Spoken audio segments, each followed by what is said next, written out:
আসসালামু আলাইকুম। আমি এখানে এমন একটা নাস্তা বানাবো।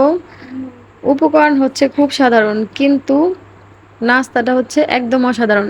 দেখতে থাকুন, যারা দেখছেন তাদেরকে দেখার জন্য আমন্ত্রণ রইল। এখানে আমি 2 কাপ আটা নিয়েছি। আটাটা অবশ্য গম দিয়ে ভাঙানো আটা, মানে গমের বাসা থেকে গম ভাঙানো আটা আর কি। আর হচ্ছে 2 কাপ আটার মধ্যে আমি হচ্ছে একটু টেস্টিং সল্ট, আর হচ্ছে স্বাদ মতো লবণ, আর টমেটো সস। এই টমেটো সসটা হচ্ছে আমার বানানো, মানে সারা বছরই আমি এটা ব্যবহার করি। যখন সিজন থাকে তখন এটা বানায় নিই। এবার হচ্ছে সামান্য একটু তেল দিয়ে আমি এই আটা আর এই সব উপকরণগুলো একদম শক্ত করে একটা ডো বানাবো। মানে যতটা টাইট করা যায় সম্ভব হয়, যতটা অতটা মানে শক্ত করে নেব একটা ডো। এখন হচ্ছে এগুলা মেখে আমি একটু একটু করে পানি দিব, আর হচ্ছে এটাকে আমি মথে নেব। এভাবে করেই কিন্তু আমি এরকম শক্ত, আমি কিন্তু এখানে আর পানি মিলাবো না। এভাবেই মানে মথে নিতে নিতে যতটুক সফট হয়, এটা কিন্তু আমার এভাবেই আমি নিব।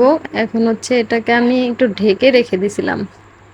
ঢেকে 10 মিনিটের মতো ঢেকে রেখে দিয়ে এখন হচ্ছে আবার একটু মথে নিয়ে হচ্ছে হাত দা চেপে চেপে একটু বড় করে নিব। তারপরে একটা রুটি বেলে নিব। আমি কিন্তু সম্পূর্ণটা দিয়েই একটা রুটি বেলে নিব।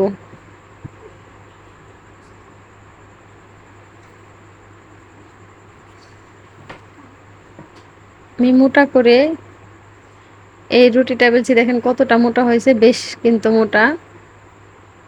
এখন হচ্ছে একটা ছুরি দিয়ে আমি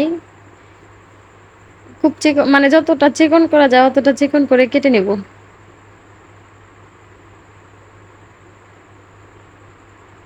প্রথমে হয়েছে মানে কতটুক চিকন নেব ওরকম শেপ দিয়ে, তারপরে ছুরির মাথা দিয়ে একটুখানি টান দিলেই কিন্তু হয়ে যাবে। আমি এই যে প্রথমে শেপ দিয়ে নিচ্ছি, মানে কতটুক নিব অতটুক ছুরি দিয়ে চাপ দিয়ে করে নিচ্ছি। পরে হচ্ছে মাথাটা দিয়ে হয়েছে আমি একটা টান দিলেই মানে একদম খুব সহজেই কিন্তু হয়ে যায়।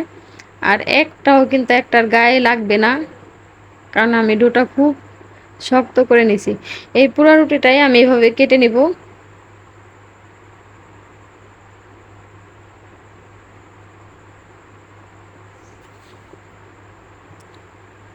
আমার কিন্তু সম্পূর্ণ রুটি কাটা শেষ ওভাবে। এখন হচ্ছে একটু ছোট করে নিব।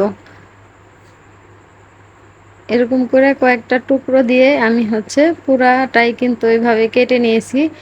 এখন হয়েছে আমি একটা হাঁড়িতে গরম পানি ফুটাতে দিয়েছি। মানে ফুটানো গরম পানির মধ্যে হচ্ছে এই সব আমি একটু একটু করে দিব। দিয়ে আমি 2-3 বার মানে উঠে আসবে, এমন 2-3 বার বলক উঠানোর পরে আমি এটা বন্ধ করে দিব।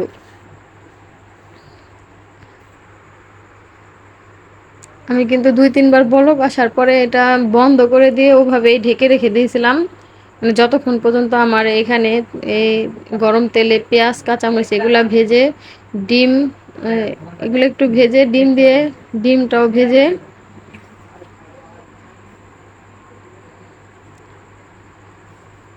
আমি ওই পিস কাঁচামরিচগুলো একটু সরাইয়া ডিমটা দিয়ে এটাকে করে নিছি ভেঙে। এখানে সামান্য একটু আমি অল্প একটু টেস্টিং সল্ট আর হচ্ছে সামান্য একটু লবণ ব্যবহার করছি এখন। এরপর হচ্ছে এটাকে আমি নাড়াচাড়া দিয়ে একটু ভেজে এখানে কিছু গাজর দিয়ে নিছি। গাজরটাও আমি একটু ভেজে নিব, সেদ্ধ হওয়া পর্যন্ত ভেজে নেব। এখন হচ্ছে যে আমি ঢেকে রেখে দিয়েছিলাম, এখন এই চালনিতে চেলে নিচ্ছি। এটা কিন্তু পুরোপুরি কুক হয়ে গেছে। এখন আমি এই তেলের মধ্যে দিয়ে এটাকে আরো একটু ভেজে, মানে এই তেলের মধ্যে দিয়ে এখন ভেজে নেব ভালো করে। একটু ভাজার পরে এখন হচ্ছে আমি একটু মটরশুঁটি দিয়ে আর একটু ভেজে নেব। এখন হচ্ছে মটরশুঁটিটা দিয়ে ভালো করে ভেজে, মটরশুঁটিটা একটু ভাপানো তাই আমি এখন দিছি। এটাকে আরও একটু ভেজে আমি রান্না করে নিব। আর যারা দেখছেন তারা অবশ্যই বাসায় একবার ট্রাই করবেন। আম, খেতে কিন্তু আলহামদুলিল্লাহ আমার বাচ্চারা কিন্তু অনেক পছন্দ করছে এটা।